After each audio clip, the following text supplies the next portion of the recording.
Dans l'imaginaire comme dans les œuvres de fiction, nous avons une certaine idée des robots et de l'intelligence artificielle, généralement fausse et parfois terrifiante. Pourtant, le développement de ces machines qualifiées d'intelligentes est souvent impliqué à l'amélioration et le perfectionnement des techniques. Il n'y a pas de définition consensuelle pour définir l'intelligence de la machine. Pour certains, il s'agit d'un programme qui surpasse l'humain, comme l'intelligence artificielle AlphaZero, indétrônable au jeu de réflexion. Pour d'autres, il s'agit d'une intelligence capable d'imiter l'humain. Fondé sur la faculté d'imiter la conversation humaine, le test de Turing estime qu'une machine est dite intelligente si elle arrive à se faire passer pour un humain. C'est peut-être la combinaison des deux qui se rapproche le plus de ce que nous appelons intelligence artificielle. Tout d'abord, la ressource indispensable à la machine est la donnée. C'est de ces données que la machine va se nourrir pour créer son propre savoir. Cette méthode d'apprentissage sert à analyser et déterminer comment résoudre des problèmes les plus précisément possibles. L'apprentissage est soit supervisé. La machine analyse des photos d'animaux préalablement qualifiés par l'homme et l'IA apprend à trier les images correctement avec une marche à suivre précise et on le guide pour arriver au résultat attendu. Soit non supervisé. On fournit toutes les informations à la machine. L'IA analyse les caractéristiques des chats et des chiens pour regrouper les similitudes et les classifier. Plus les données sont nombreuses, plus l'apprentissage est pertinent.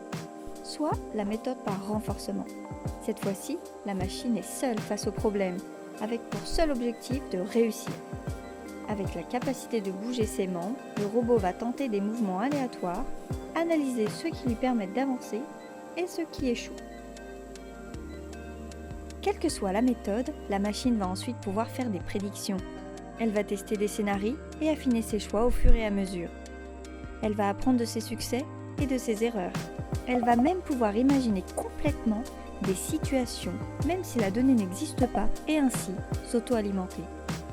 Elle va être de plus en plus efficace et supposée intelligente. On doit l'essor de la recherche en IA aujourd'hui à l'explosion de la quantité de données collectées par de plus en plus d'objets connectés, la puissance décuplée de calcul des ordinateurs et l'affinement des algorithmes. La machine va donc combiner toujours plus d'informations de manière plus performante que l'homme ne peut le faire en temps réel. Mais attention, la machine ne peut pas assimiler l'intégralité des données de notre monde. Il lui faudrait pouvoir tout contrôler et tout traiter en temps réel et nous en sommes encore très loin. Le machine learning est donc un outil qui modifie profondément notre comportement au quotidien via les objets connectés et cela dans un grand nombre d'applications. Dans la santé, la machine est programmée pour mieux exploiter les résultats d'analyse, détecter les symptômes, avoir un suivi prédictif. Dans les transports avec les aides au déplacement, l'optimisation des flux logistiques ou le développement des véhicules autonomes capables d'analyser leur environnement. Dans notre quotidien, elle décortique nos habitudes et fait des prédictions dans le temps, comme ce qui pourrait vous plaire lors de vos prochains shopping en ligne ou la prochaine vidéo susceptible de vous intéresser.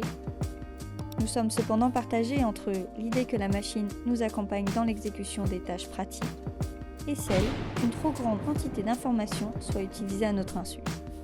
Il faut donc être vigilant au quotidien sur les données que nous acceptons de donner à la machine et à la manière dont elle les interprète.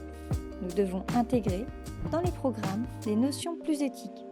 Dans l'application technique, la machine a une précision inégalable, mais l'accompagnement humain reste indispensable lors de ses choix et prises de décision.